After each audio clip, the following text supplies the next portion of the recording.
fun. I always wanted to be able to say, thank you for that kind introduction.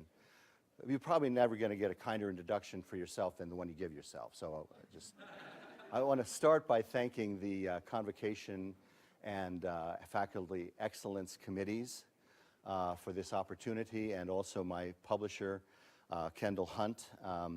There is a way in which this presentation is both a kind of an overview of the textbook that I wrote 3 years ago, and an overview of the way that I've been teaching the course for 30 years. And of course, the 30 years of teaching led to the textbook. It didn't work the other way around. And so I'm going to start with a little anecdote. Many years ago, about 20 actually, in the year 10 BC, that's before Canvas, I was wrapping up the end of the semester and assembling the paper, paper cups and other kinds of things that students had left behind after what I do in a final class period of a kind of metacognitive wrap-up of the course. What did you learn? How do you know that you learned it? That's the exam for me. And I was taking these cups and bottles and things like that and took it to the trash can, but I noticed that it was already full. I thought, well, there hadn't been that many cups and things of that nature before, and the students were not in the habit of picking up after themselves anyway, so I knew it was something else. And I took a look closer, and I realized that what was filling the trash can were all the notes and papers from the course from about, anywhere from 10 to 15 of the students who had taken the course over the last 15 weeks from me. And I was dismayed that they would view what I had done, what they had done for 15 weeks in such a cavalier way. And so I determined that, I thought, surely I did not make it clear to them how important this work was for the last 4 months, and that I needed to try to rethink the level of transparency and deliberateness with which I taught, so that students would not view what was happening in the classroom as simply some box to be checked on their degree plan. And so ultimately, I was thinking about how I can communicate this information to students, and I realized that the lesson I wanted them to come away with was this one: that the same strategies that we teach students in our comp classes to assist them to see the problematic and significant nature of the issues that we read about, that we write about, that we think about in our academic lives should be applied to the problematic and significant issues of our everyday worlds. That this is not a one and done, that this indeed has implications for the rest of our lives. And so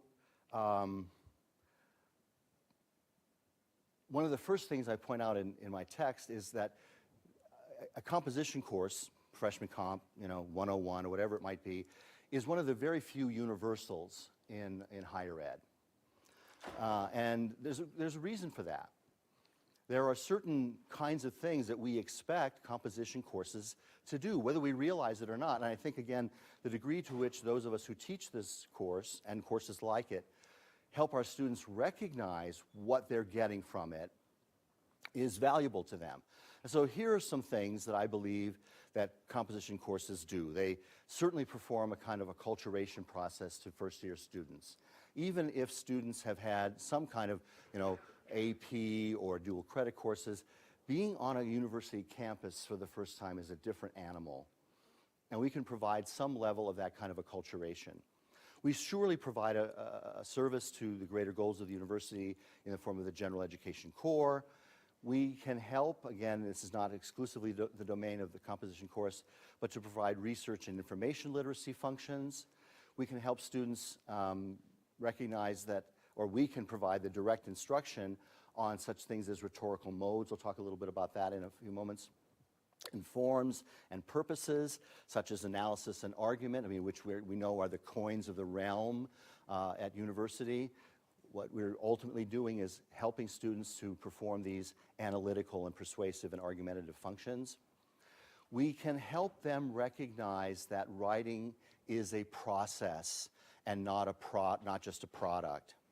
I refer to the common approach that many students take as the Maserati approach, moving as fast as one can at the very end of the process, believing that only the drafting is writing, when in fact, as Donald Murray points out, the formula that he would suggest we consider following is about 85% of our time and energy dedicated to pre-writing, about 1% to drafting. I think he's joking about that a little bit, but not too much.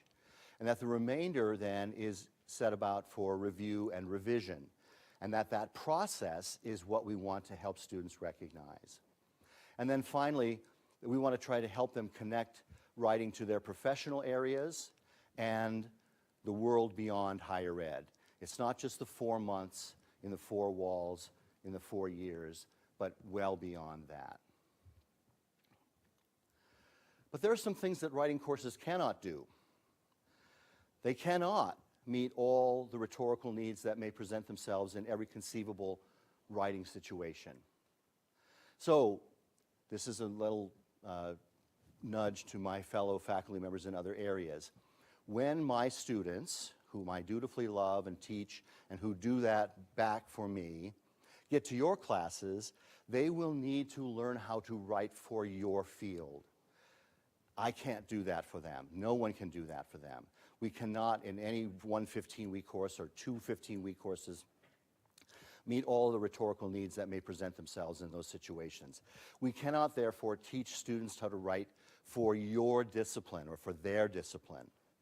I have currently about 40 students in 2 sections, and I think that they represent about 12 or 13 different major program areas. And for us to do that in that short period of time. So here's my one curricular wish. My time here is short, not just today, but down the road. If we could find a way to get all programs to integrate at 4th or 5th semester some sort of course that focuses on how one writes in those disciplines, what I'm calling here WID, or writing in the disciplines, that would be a spectacular move forward for our students. So, this is the overview. Any questions? No, I'm kidding. There's a lot more here. All right. So, my first encounter with Charles Montesquieu came when I was a debate coach in high school, some 30-odd years ago. And I became aware of his theories on different forms of government and what it took for a particular form of government to be successful. And very quickly, the most important ingredient for the success of a monarchic system is the loyalty of the subjects. Minus that loyalty, monarchies are imperiled. Treason is the highest crime in most monarchies. In autocratic systems, the most important ingredient is fear. One must fear the autocrat. One must fear the dictator. When that fear disappears, the autocracy is imperiled. What is the most important ingredient in a republic form of government or a democracy? For democratic republic forms of government, the requisite principle is virtue, a commitment to governing in the interest of the public good. And when we lose that, when that is absent, the democracy is imperiled. So how does that correlate with any sort of composition course? Well, the virtue does not reside only in the leadership, because the leadership comes from us. And if that virtue is absent in the populace, if that virtue of believing that leaders must lead in the spirit of the good, the public good, the common good, then we are responsible for that. We selected leaders that we knew or suspected might not have that virtue in place. That's on us. we have a responsibility to recognize that the challenging issues that we face are indeed complex, controversial, problematic, and not subject to simple solutions. The rise of populism is a direct response to this desire for simplicity in solutions. And what happens typically is that autocrats, who arise out of populist movements very often, promise simple solutions upon which they cannot deliver. And then what happens? We go to the next autocrat who is promising a different kind of simple solution. I do not promise my students in my classes that helping them learn how to write will be easy or simple or formulaic, that it is, I promise them that it's filled with hard work and that there are no shortcuts, just like the rest of the really important things we care about. Montesquieu himself says, "For it is clear that in a monarchy where he who executes the laws judges himself to be above them, there is less need of virtue than in a democratic system." Autocracies, monarchies, above the law, no problem. Where the person who executes the laws perceives themselves as subject to them and feels their weight, that's where the virtue comes in. That's what must be necessary. I've often thought that it might be useful to teach composition courses in conjunction with responsible citizenship. And I teach this course using this rhetoric text, but I also teach it alongside of an issue text that I change out every term that gives students something to write about. The book is intended to help them understand how to write. The issue text is what to write about, and that can change. What is an issue? One of the first things we have to disabuse young writing students about is that writers, that academic writers in particular, write on topics. They never write on topics. They write on the issues contained within those topics. They write on problems.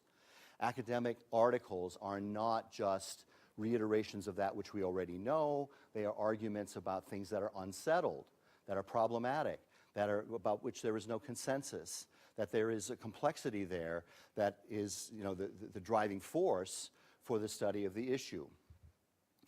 If the idea of an issue being problematic, in other words, complex and not filled with consensus, or significant, if those things are not present, we don't write about them. Now, significance is in the eye of the beholder perhaps at times, but nonetheless, if we do not deem an issue to be of significance and have a problematic nature, as academics, we're not going to write about them. We want students to understand that too. And so the challenge becomes helping them recognize not only what makes the issue problematic and consequential, but why should they care about it, and how can they show someone else that they ought also to care about it.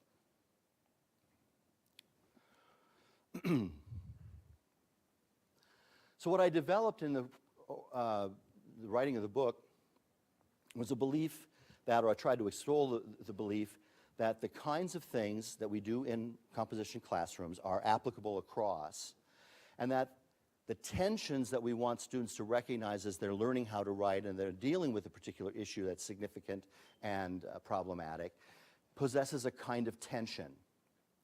But that when we leave that course, and presumably don't drop everything in the trash, that we are also aware of the tension that the citizen faces on a daily basis.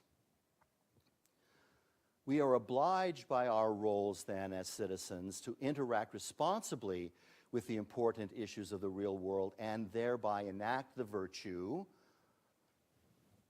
expecting the public good to be the primary driving force in a democracy, and which he argues is critical then to the health of any democracy. Seems like a laudable goal to me.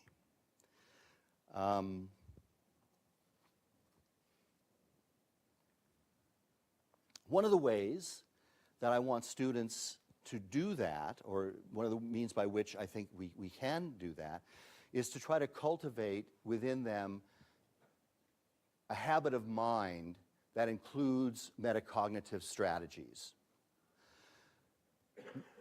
Exhibiting a metacognitive habit of mind, students will ask certain kinds of questions that they might not ordinarily ask. They want to ask all kinds of questions pertaining to the content of the material that they're studying. These are not content questions. These are process questions. They will want to know, how has my previous experience prepared me to make progress as a student in this course, irrespective of what that course is, irrespective of where they drop down into the course with the experience they have or do not have. What are their expectations for the course? How do you expect to meet your desires for growth unless you have some idea about what that growth might look like? I ask students at the beginning of the course to identify their experience as students and their expectations. And I studiously caution them not to worry about identifying a grade expectation. I'm not interested in that, nor can I fulfill that for them. But what are their expectations for learning in the course? If they don't know what those might be, it's going to be very difficult for them to attain them. What have I improved on in recent years and what remains uncertain, sort of taking stock of where we are as students, establishing again this metacognitive habit of mind. How will I know that I've acquired the skill and knowledge from the course that I desire, that I need?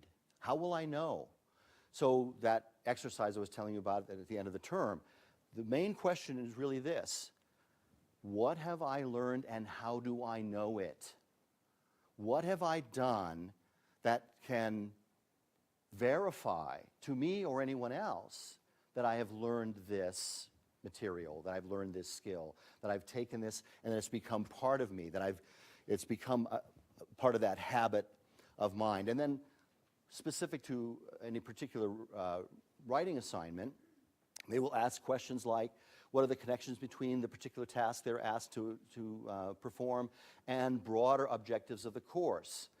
We, I think, if you're as guilty as I am of this, sort of pay lip service to the course objectives at the beginning of the term. We may never come back to them. It's sort of a, particularly with advanced students, they have a wealth of experience with the syllabus.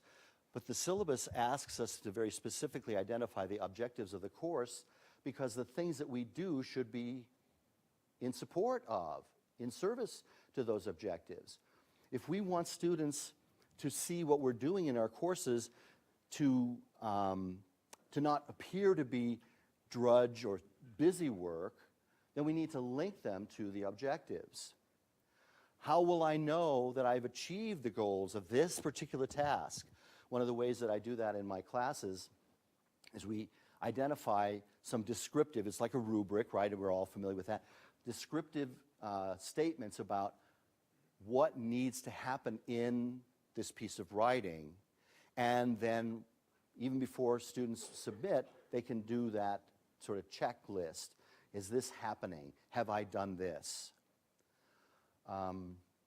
We will, after all, at one point or another, relinquish these folks on to the next course, or to the next year, or to the next phase of their lives, and we will not always be there to hold their hand through all of this. It's usually about this time of the term, maybe a little bit later, week 10 or 11, when I put on a little fake cry. It's like, we only have about 9 more class meetings together. What will you do without me? Well, they damn well better know what they're going to do without me. Finally, what can I learn about accomplishing this task successfully? By watching or talking with others in the class, or by watching or talking with my professor. These are metacognitive questions. If we establish a metacognitive habit of mind, then far from suggesting that the content is immaterial, but the content will be more accessible through this approach.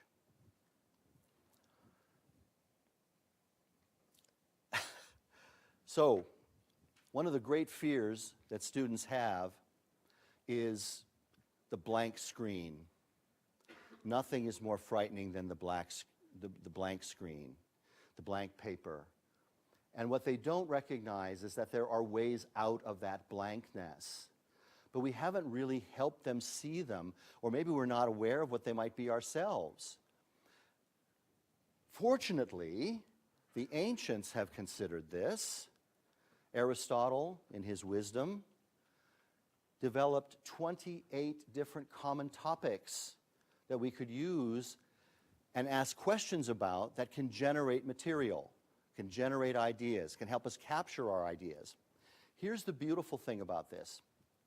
Students will see a set of questions, a heuristic, that they will work through with some issue once they've identified what that might be, and that's another process altogether. And know that they can only answer a small number of those questions. But all the questions that they can only partially respond to, or maybe not respond to in any useful way at all, should direct them toward the kinds of places they need to go next. Where do I start? Well, start with the things you don't know, but which you need to know. The heuristics will inform you of those sorts of things. They will let you know what you do know, where your current thinking is, and where the places are where there are gaps. That's a roadmap to success. It's not meant to be an impediment, but an invitation to that kind of success. So some common rhetorical invention strategies or methods of generating arguments include a focus or emphasis on kairos, considering the appropriate time and place for addressing an issue. And in a moment, I'll go to another slide that will identify the specific kairos questions that students could use. But there are stasis questions as well, helping us recognize where exactly is the debate taking place. Where is the crux of the disagreement? Because so frequently, even our civic debates take place in these talking past one another situations. We haven't identified the specific area that we actually need to address in order to make some progress on the issue. The common topics I mentioned earlier, some 28 places. The word topic comes from the Greek topos, meaning place. Places where arguments may arise. And then, for my own money, a little bit more contemporary approach, this dissident reading approach, one that identifies where fractures or fault lines in ideologies invite argument, and a recognition of where those places are in ideological messages is an opportunity for us to sort of get in there with a little chisel and crack that open and see where the opportunity for debate is. I love solutions as much as the next person, but academic writing is intended to help us work through the process of working toward a solution. That's the reward. That's the reward. That's the takeaway.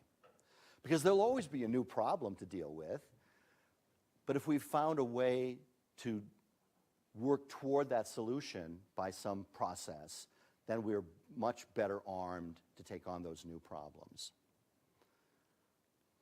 So specifically, I'm not going to go through all of these.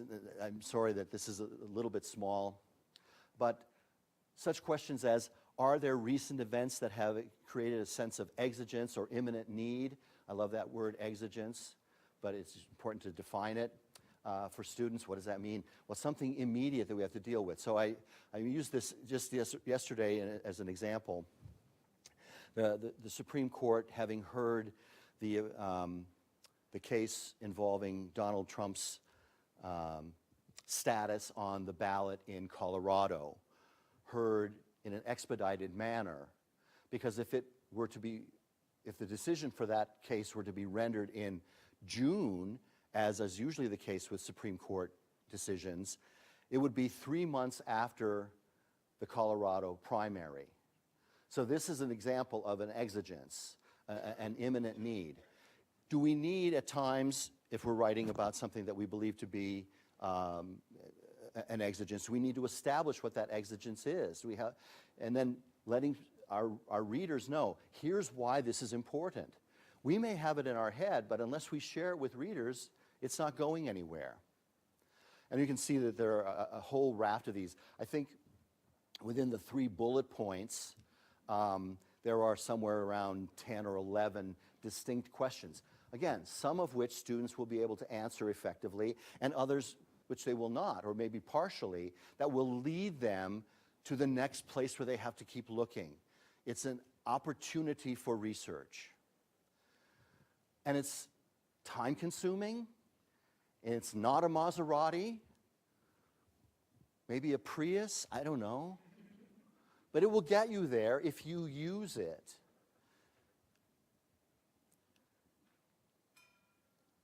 There's more questions. My source here is a wonderful book by Crawley and Hawkey that's a sort of a synthesis of classical rhetorical principles for contemporary students. There are similar principles or heuristics like this for the stasis invention strategies and for the common topics and even for that dissident reading approach that I have, and I'd be happy to share with them with anyone who just sends me an email and asks. We should also help students recognize that some of what they already know about writing is applicable in all the kinds of academic writing that we are doing and that we will likely do. And that is, they are already familiar with several of these modes of discourse. And if you take a look at any prolonged text in the academic world, it will contain almost all of these forms. There will be elements of narration. I began this talk with a narration of an anecdote. There are almost always going to be some specific and maybe concentrated areas of description. If you're writing a scientific report, the description of the outcome of the experiment is necessary, using specific, precise, descriptive language, using comparison and contrast types of modes of discourse. All of these come together, and the question then for writers often is not, can I fit all of them in, but what's the most appropriate rhetorical moment, what's the most appropriate time for me to integrate a narrative, or where a description is necessary, or where what I'm trying to do here is define some abstraction by providing some level of comparison, or trying to address either past causes or predictive effects. And there are characteristics of these kinds of writing that are available to us rather readily, again, which we can check ourselves and determine, have we integrated the kinds of things that we expect narratives to do into that narrative moment? Have we integrated, have we, for example, helped readers recognize how we're making a comparison by identifying the one thing we're trying to compare and the multiple qualities it has to another thing that we're trying to compare it to and the multiple qualities it has, and help them draw those lines. That there are, if not formula, at least forms that we can follow that will offer levels of success. So much of this leads, at least initially in the academic world, to analysis writing. Even if we're making an argument, analysis is an important ingredient in that process. And what we fail sometimes to realize is that, of course, in addition to trying to make meaning through our analysis, that what we're really trying to do, or maybe the means by which we're able to do this, is through a recognition of the kinds of patterns that are available to us and seeing that they're present. Students don't know. They think that we have a decoder ring that allows us to analyze a poem or another kind of text that only we in the elite glitterati have, but that there are strategies, there are indeed tools available, and recognizing that these tools are something anyone can acquire or be reminded of, often in the form of direct or exact repetition. We see these things, and I'm surely you know, as a professor of English, interested in seeing these things in the analysis of literature, but it's also true in our lives. Direct and exact repetitions take place all the time. What is that a sign of? Importance. It doesn't always take the form of exact repetition. Sometimes it takes the form of similarity. So, for example, as I was teaching this particular issue text a couple of years ago, Ralph Young's book, Dissent, the history of an American idea, he, on various occasions throughout the book, was talking about the development of trade unions. And he talked about the development of trade unions in the 1820s and 30s when he was in that period of the book. And then later on, a couple of chapters later, when he's in the 1860s and 70s, he talked again about the development of trade unions. They were not done the same way in the 1820s and 30s as they were in the 1860s and 70s, but that pattern of similarity was useful in helping him analyze that movement on the labor front. Of course, we also know that oppositions tend to call attention to themselves as important. We don't have to talk about Jacques Derrida and deconstruction here to make that happen, but we know that if something is light juxtaposed to dark, that there is some kind of meaning suggested there. In my intro to drama class right now, we're talking about the ways that comedy relies on inversions of oppositions, the unexpected thing from the unexpected character, that a Doreen in Tartuffe can be wiser than her master, for example. Those kinds of oppositions. They are the source of meaning. When something is unique, when it deviates from the norm, when it is the exception, it too becomes part of that little marker for importance. So we can look to these things as the location for the evidence that we want to use to provide our analysis. These are strategies that we try to teach students. And here is the kicker. You want those things from your students as well. Now you know, and you can hold their feet to the fire on this, that they have been taught these things. They cannot say, I don't know what analysis is. I don't know how one does it. I didn't buy my decoder ring. Doesn't work that way. These kinds of conversations took place with some frequency 25 or 30 years ago when we had a Bush faculty development grant, and where what we wanted all faculty to know was what was happening in composition, what was happening in oral comm. We want to be able to ask our students to apply those skills from those courses later on, but we can't do so unless we know what's happening there. So this is part of my, remedy, or maybe my quest. I taught Don Quixote a couple of years ago, tilting at windmills. The real windmill is going to be that course in the 4th or 5th semester that will allow those of you in the sciences to help your students write for the sciences. But we'll see what happens. Got just a couple more here. Quickly, this is going to ruffle some feathers perhaps, and I know it surely sets my students to thinking that all the things that they've been taught in the past are wrong, when in fact that's probably not really true. Because of the emphasis that we place on the thesis in writing, students have the idea, and sometimes they're told directly, that they ought to try to find a thesis as early in the process as possible. And my argument is that you cannot answer a question that you have not articulated. The thesis is the answer to the question. If you are a world-class expert in an area, then you can postulate that a certain thing should be true and offer it as a thesis because you're well aware of the ways that you can already support it. But if you're not that person, and our students are not that person, then they need to work through the process of recognizing the relationship between that thing they say they want to write about, a topic. They don't write about topics. Academic writers write about problems, issues. So we need to recognize that any given topic is filled with issues, dozens, hundreds perhaps, that any given issue gives birth to 6, 8, 10, 20 questions that illustrate the problematic, complex nature of that issue.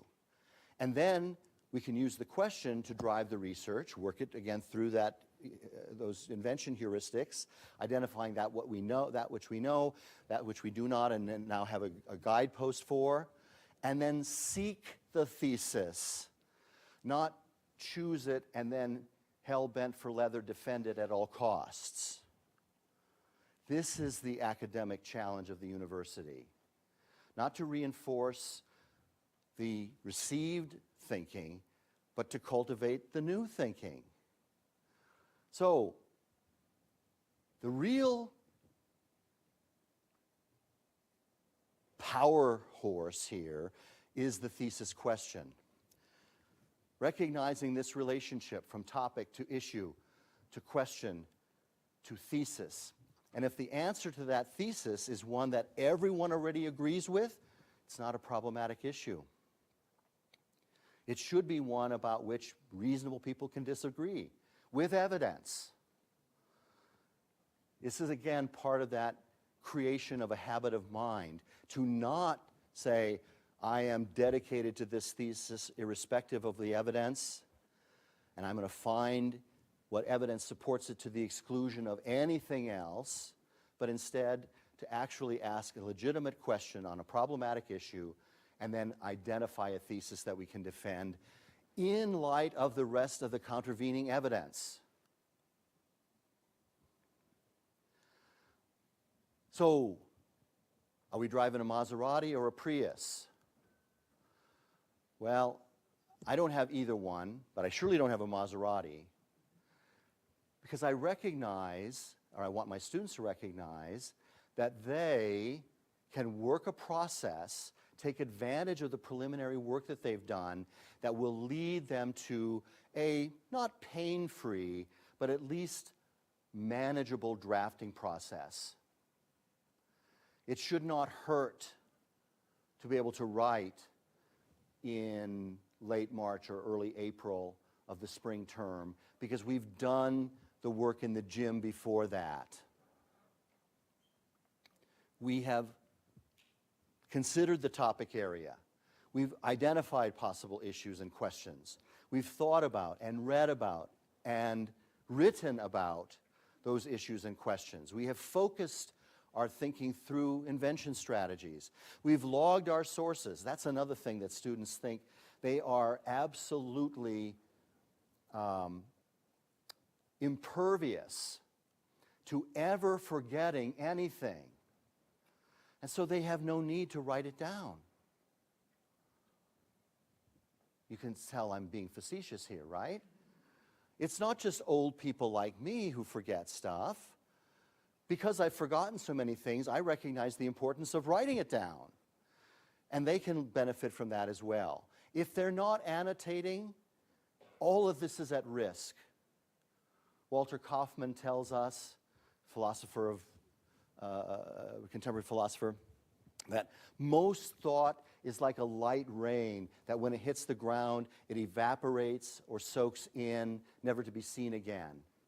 That what we want is to use a kind of rivulet metaphor of capturing that thinking and training it towards something so that we can dip into it again when we need to. They will not remember in April when they need to draft what they read in February unless they annotate. That's a truism. All of these kinds of research documents, all this preliminary work leads to success, or at least a greater likelihood of success, in drafting. But even drafting is not the end of the line. Revision, or better still, revision, re-seeing, is not the same thing as editing. You finished a draft, you hand it to a buddy, they correct the spelling. Oh, I revised. That's not how it works. Students have gotten the impression somewhere, maybe expedition, the expeditious nature of this, the fact that they left themselves insufficient time to actually engage in realistic revision means that if they simply correct errors they have revised, take a look at the kinds of things that come under the heading of revision and the kinds of things that come under the heading of editing.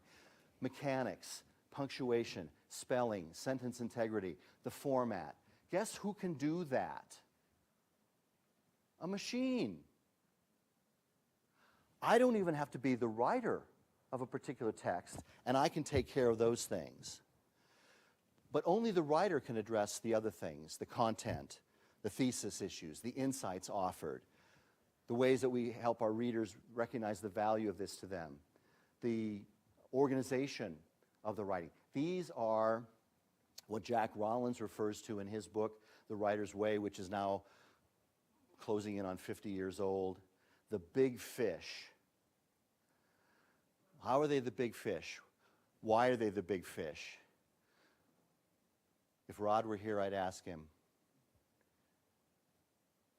Big fish take longer to cook than little fish. You've got to take more time for this. They're the big fish. Fry them first. They take longer. The little fish, easy peasy.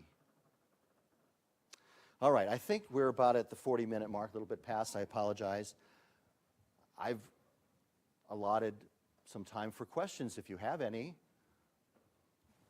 Dr. Luttrell. I appreciate your focus on virtue. I think often rhetoric can be seen as like a amoral or even immoral activity, right? So Aristotle talks about how we can convince people by using proof or apparent proof, the suggestion being that either one will do, right? So could you speak more to the kinds of virtues that composition instills in students? Okay. I tend to talk about that when I do in my class within this Montesquieu framework, right? That our obligation as citizens is to be informed when we participate in the democratic process.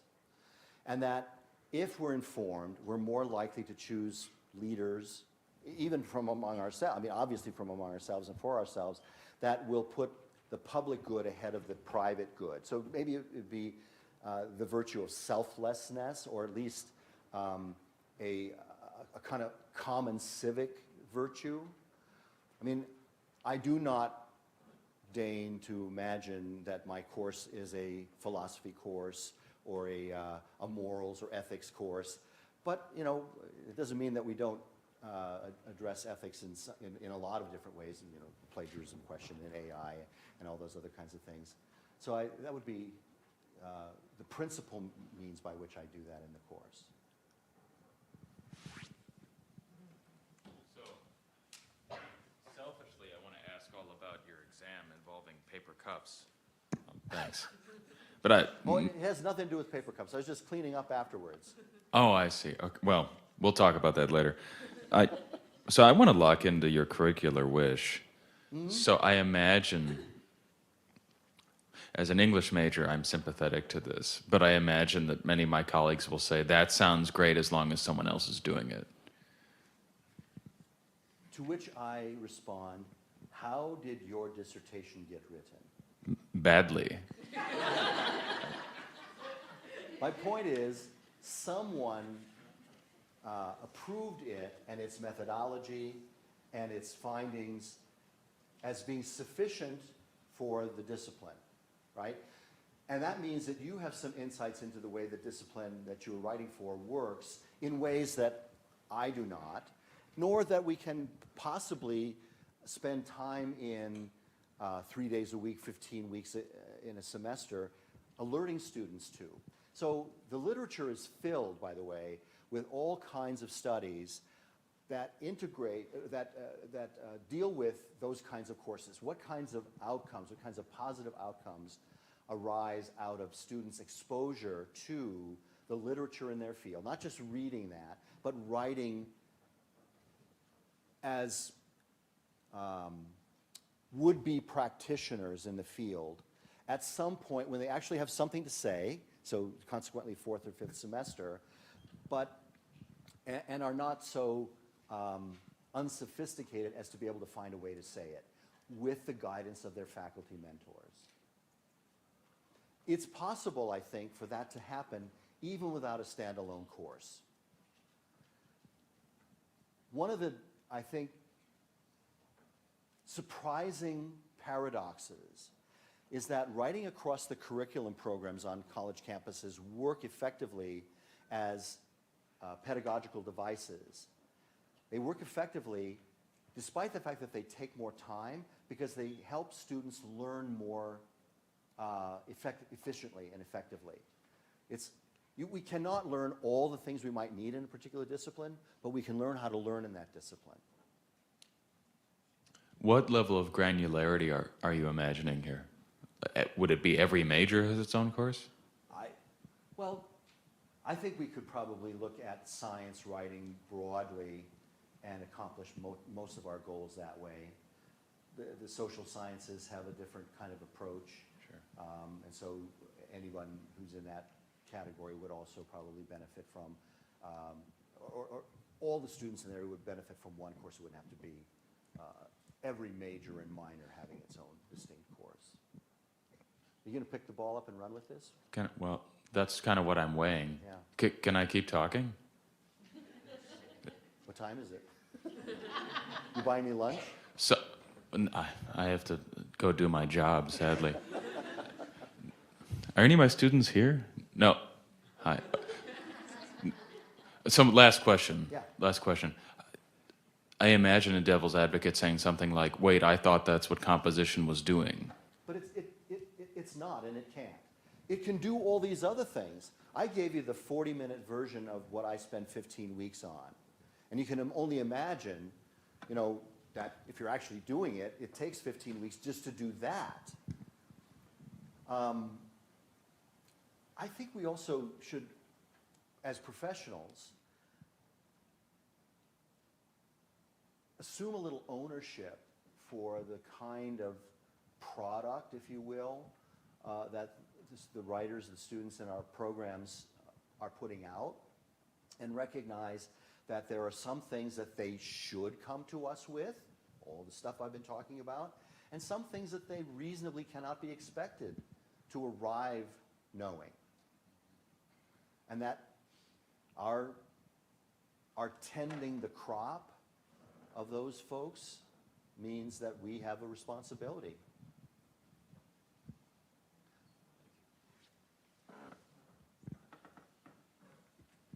I really want to thank you for your kind attention.